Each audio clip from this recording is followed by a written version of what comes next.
The views and opinions of guests on the following program are their own and do not represent the views of Access Communications.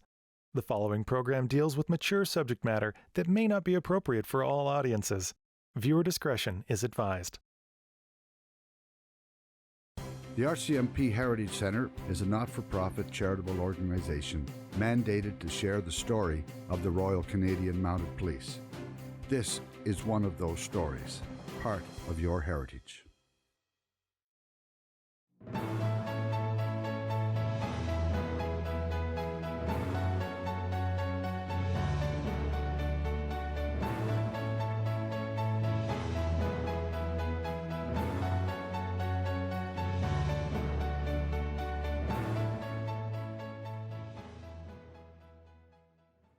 By default, not by design, found my way into our international operations, serving abroad with both the United Nations and NATO. And I might say, just because it's a great place to start this small but significant chapter in my story, I served 36 years in one day. And of that time, I spent almost 3 years outside of Canada in places that were not tourist destinations. You know, these were troubled places. I mistakenly thought as a younger fella that all of the frontiers, they'd already been explored. There was really, from a policing point of view, all of the good stories would have been told. There really wasn't any more real frontiers. We were, you know, I had that sense that guys like Sam Steele and all the storied folks from our past, well, you know, I was wrong about that. Because to the point, I mean, the places that we've served internationally as members of the RCMP, or as members of the RCMP and other Canadian police who now join us on those missions.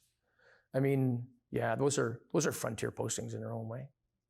And the work that we have done and continue to do is just that way. I mean, it's first time in, first time done, complicated, dangerous work. So, I'd wanted to be a part of that first mission in Namibia in 1989, I believe it was. But like a lot of guys, I mean, you know, you don't just get to do what you want to do. And I remember talking to my wife about it, and she said, no, no, it's a bad time it's not a good time for a family. And she was right. And so I said, okay. Well, it wasn't that long before the Balkans, that whole conflagration had just erupted. And the decision was taken to dispatch, you know, a small group of Canadian police. At that time, we were all members of the RCMP. And we opened that mission in 1992, UN Protection Force, UNPROFOR. Now, it served on, and that mission morphed over many years, straight through to into 2000 and early 2002 and 3. It became from United Nations. It went to the European Union. There was work done in Bosnia-Herzegovina under the aegis of I forget the acronym now. Really, it doesn't matter. But in those early days, when we were involved in that, we really had no idea what we were getting into as an organization. I mean, the reconnaissance was done by then a very senior fellow, Larry Proke, Assistant Commissioner Larry Proke. Now he'd been in Namibia, and he's well. You know, it seemed like a good time. Well, let's send a fellow who's done this kind of work. And they sent Larry to, you know, the Balkans writ large. I mean, he was all around in Bosnia-Herzegovina. I didn't spend much time in Croatia.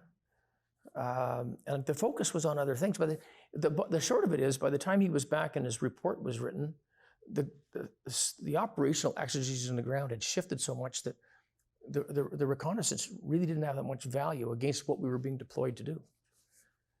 And the bulk of us ended up in what was called the Serb-held area of Yugoslavia, the Krajina. And we sent several rotations. So anyway, there I was, young staff sergeant, 20 years of service, station commander in one of these places. And you know, I kept the daily journal there. And every other place I went, I kept the journal. And Bill Bain was our historian at the time. And he'd spoken to our contingent as we deployed. And he'd encouraged us. He says, you guys, keep track, keep notes. Bring back what you can. It'll matter to the history of the force some point in the future. I think it was me and one other guy might have kept notes of like an actual journal. And Bill read it with some interest when I came back. He said, I'm struck by the fact that most of your storytelling, he says, is mostly about the people and the relationships and the intrigue, but like there's not a lot about police work going on there. I said, because there wasn't a lot of police work going on there. It was, they dropped this in the middle of a civil war. I said it was interpositional. It was a First World War paradigm. There's a confrontation line, and there's trenching, and there's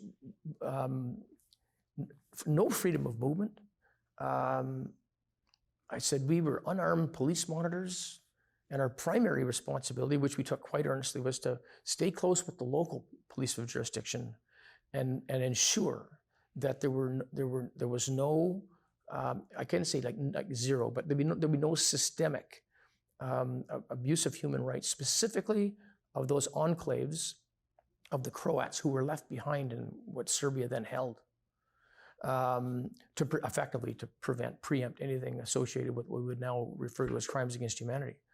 And so to do that, I mean, our job was, and I think we were successful at the job they gave us, which was establish good relationships with police of local jurisdiction, and then make sure that small population that was in harm's way were safe to the extent possible.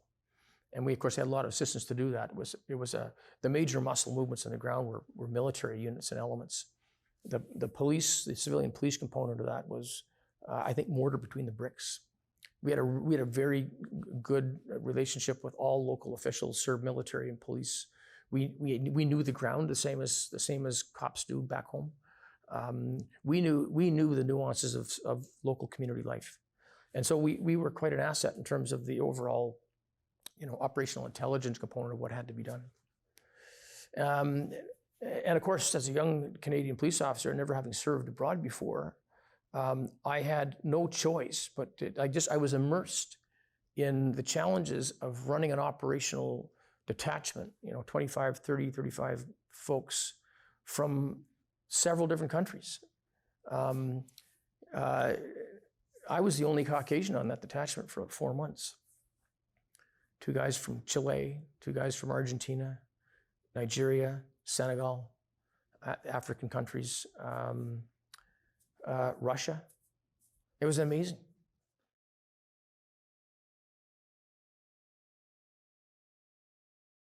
One of the very first things that I ended up having to do was we got called. There was an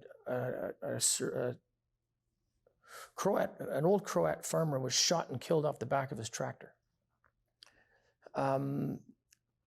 Just an egregious. It was murder, and the only reason he was shot and killed is because he was Croat. Shot from a distance with a long weapon.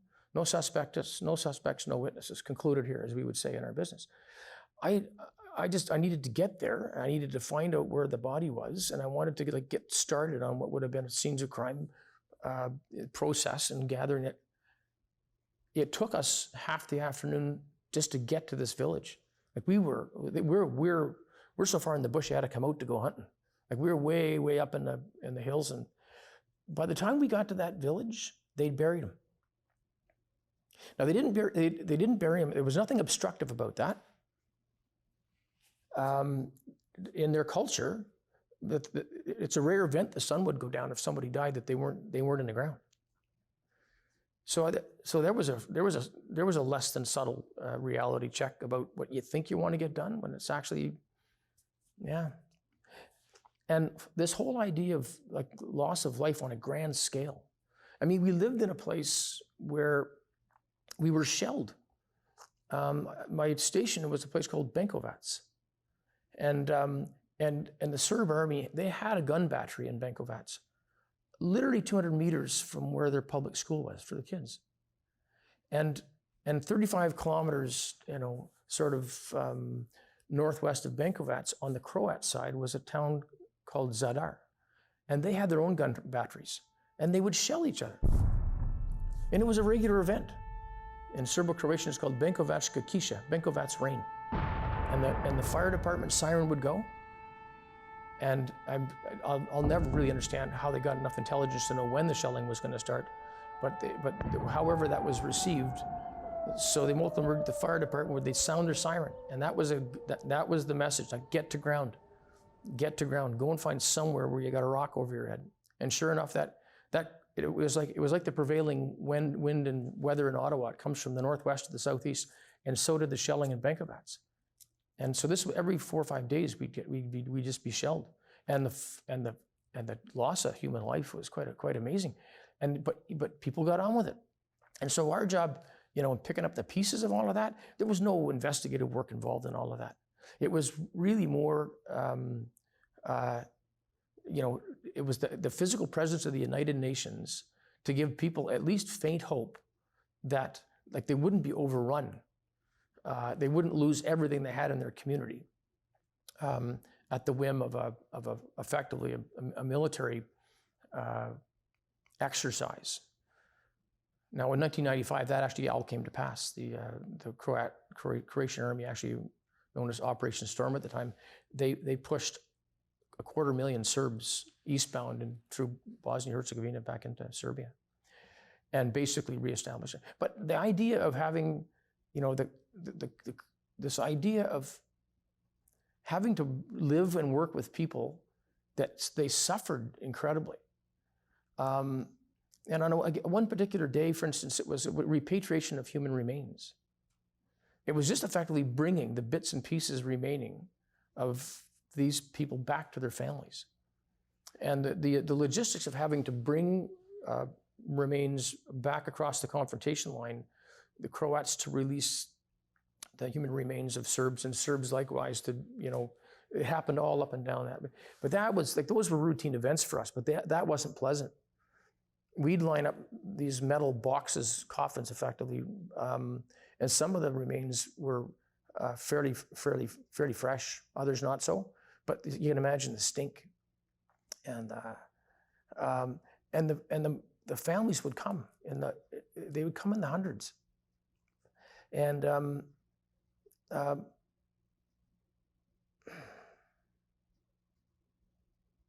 yeah. So you'd have, like, mothers identifying their sons by a scrap of clothing or a small bit of just something. You couldn't see it, but they could see it. In any event, and those people, and we lived with them, and this is really the point. I mean, it's why your brother, as an example, would have had that urge to stay closer or to I did too. The family that we lived with, they're now Canadian citizens. They're like my family. We brought them as refugees. They're the little ones that were small children now are all grown. They're having their own babies here in Ontario, and their family. But at that time, I mean, it's the day in, day out suffering. That was quite incredible. And I was just recently down to see my old friend Vlado, and we talked about the day that he had to pick up his family and walk away from the house that he'd built. They walked eastbound into Bosnia-Herzegovina, and everything they had to carry it in their hands, and that was the end of that. Never to be seen again. So it was hard.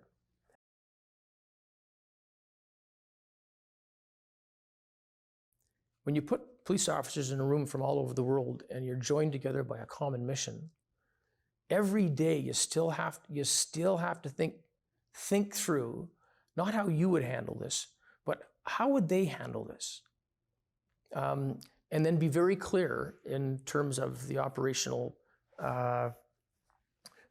thrust of the work. The institutional reform part, the human resource side of the work that we did, there was lots more give and take. You might not be successful, but nobody's going to die doing it either. But the operational side of what we did, it was dangerous work. And so, as much as I would run and conduct business in French for the most part, I had to teach my own team the importance of an operational brief from an accountability point of view. Because we went with the Haitian National Police. We did tactical operations, which are very much akin to what our ERT, Emergency Response Team fellows do, or the American SWAT model. And every country's got their own experts at that business. Well, my team of emergency response people came from 3 or 4 different countries. So from a doctrinal point of view, they had different approaches. And yet we're trying to actually teach the Haitian tactical people. And at the same time, we didn't have the lectures. We didn't teach them. You had to be out at 2 o'clock in the morning kicking doors in to try to, take care of the problem of that day, whether it was a transshipment of weapons or hostage taking or whatever. So I say to the guys, you're going to brief these operations, and I'm signing off on them. I don't want you showing up in the morning and telling me how that went. So it was an example of having it to work both tactically and strategically at the same time. And saying, as an example, to the executive of the UN mission, which were the humanitarians and the elections officials, military, police, and so many others. Okay, our job, our fiduciary responsibility to the special representative, the Secretary General, is to make sure he's as well informed as possible. We need to make cogent decisions around the strategic thrust of this mission. So it was me trying to talk with members of the SRSG's team, of which I was a part. So how about we just agree on this? We need a joint intelligence unit that effectively we all trust and depend upon, as opposed to a small constellation of people trusting in their own sources and informants and such. So we did that. It took half a year to do it, but we were able to sort of get the white noise away from the executive table, and to provide much more accuracy and substance in terms of the level of intelligence we needed to actually run effective operations. And we stood up a human source witness protection program right there in the middle of Port-au-Prince.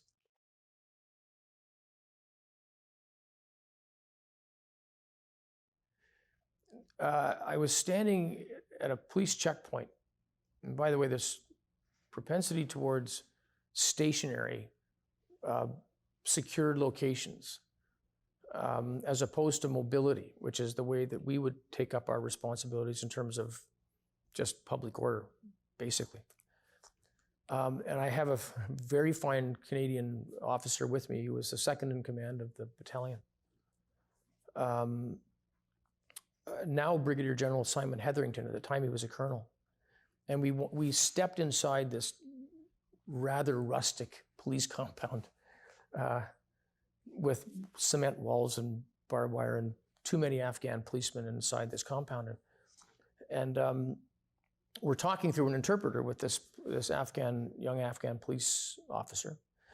And the conversation's not really going anywhere. Just like, what are you doing? How's it going? What can we do to help? And I said to this young fellow, what is, if you don't mind my asking, how would you describe an effective police post?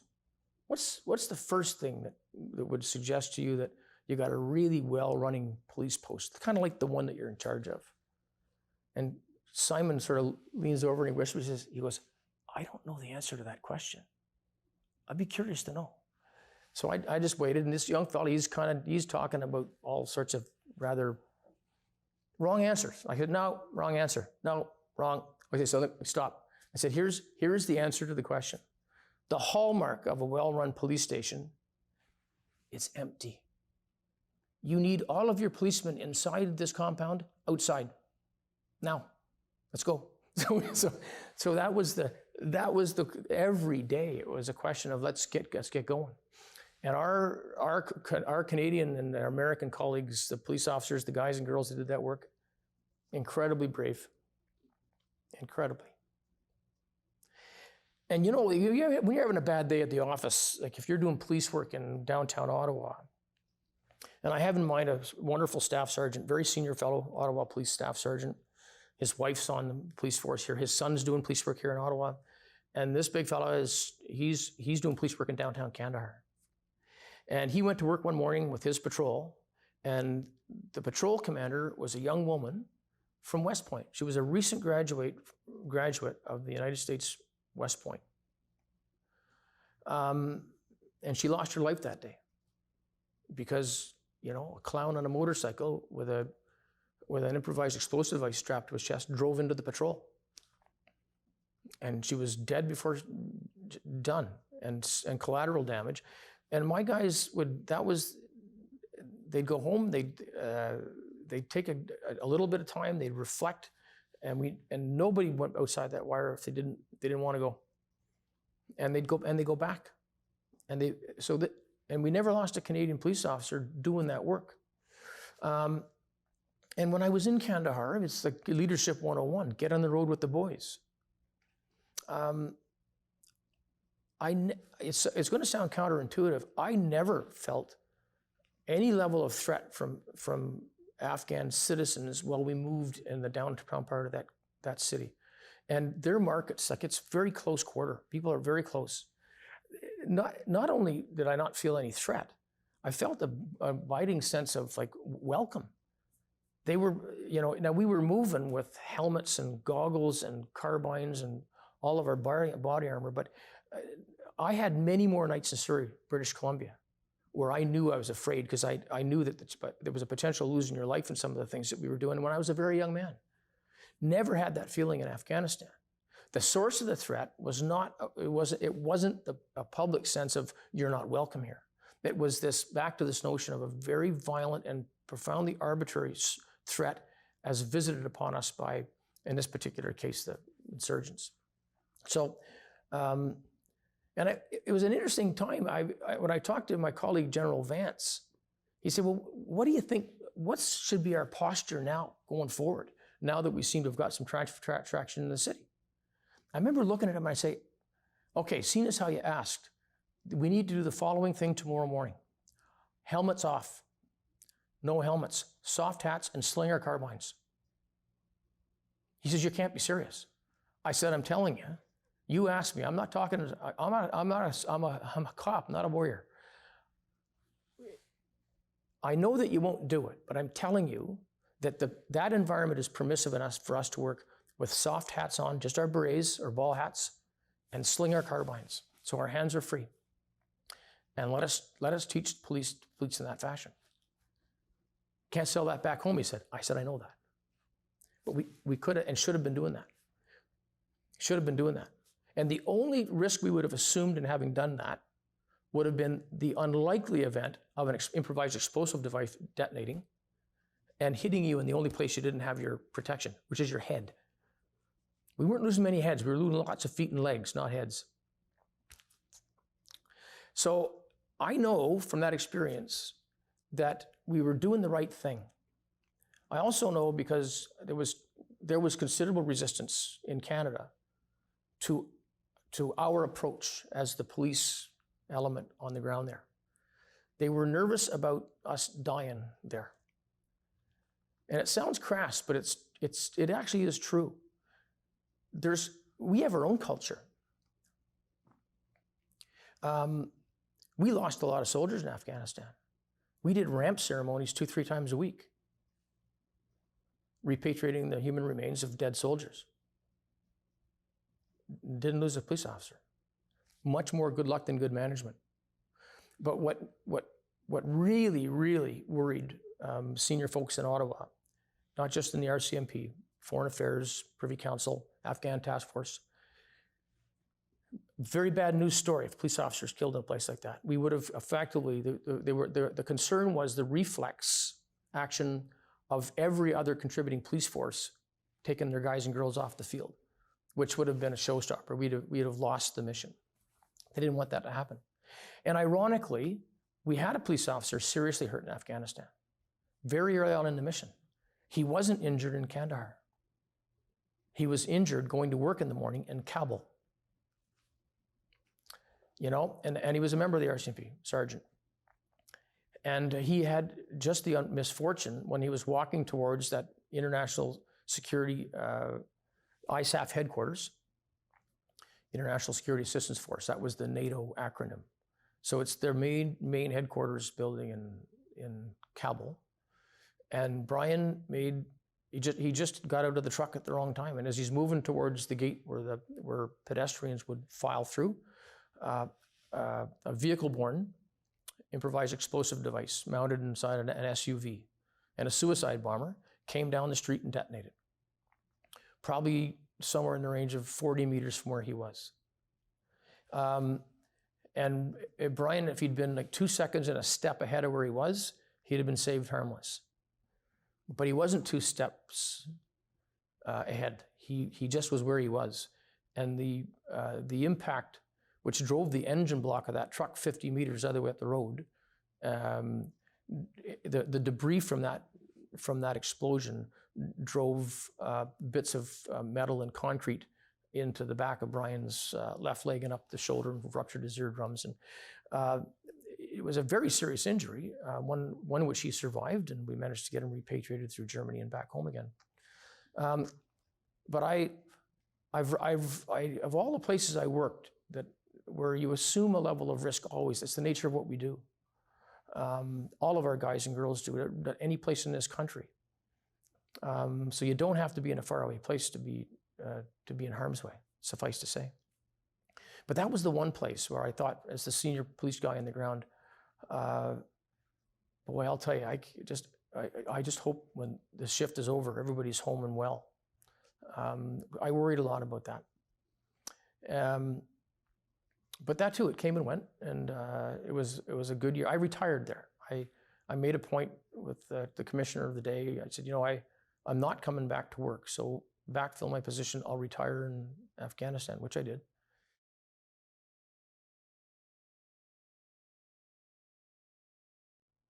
Find your own frontier, because they're both virtual and actual. When you think of the guys and girls that we've got that are doing some of the more challenging forensic work and the work that requires, the leveraging of technology, like they're on their own frontier. They really, really are pushing the boundaries. And my counsel to the young police officers coming up is like, lean into it. Lean into it. Find your own frontier. And without waxing eloquent necessarily, I mean, I think first of all, the vocation we have, it lends itself to those people who are not faint of heart. You need to have a little bit of the intrepid adventurer in you, I think, in any kind of work that you do. And I'm just reminded of a very special friend, a Newfoundlander by the name of David Fudge, who was my second guy in Afghanistan, lived with him for a year. And he was wont to say, if you're not living on the edge, you're taking up too much space. Okay? And then finally, I'm reminded too of a wonderful quote by Edmund Burke. And I used to end my monthly dispatches back home with the quote of Edmund Burke. And it is as follows: evil triumphs when good men fail to act.